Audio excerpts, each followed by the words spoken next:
Sugar కరగాలి కదా, అందుకోసం 2 గ్లాసులు పోసుకుంది సరిపోతుంది పాకానికి. పాకం రావాలి. పాకం అంటే అలా కాదు, షుగర్ మెల్ట్ అయిపోతే చాలన్నమాట మనకి. తర్వాత ఇవి ఇలా టౌన్ చేసుకోండి. ఇటువైపు ఒక్క లెమన్ పిండుకోండి, స్టవ్ ఆఫ్ చేసేసుకొని.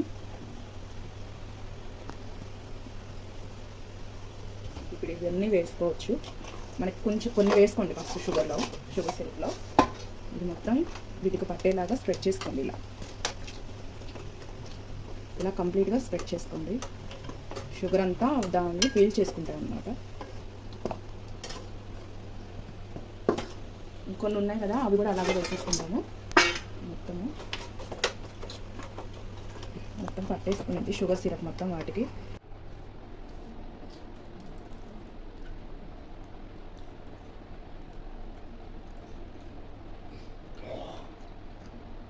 చాలా క్రంచీగా ఉంది, మళ్ళీ జ్యూసీగా కూడా ఉంది. ఆఖరికి మొత్తం సూపర్ ఉంది. ఆఖరికి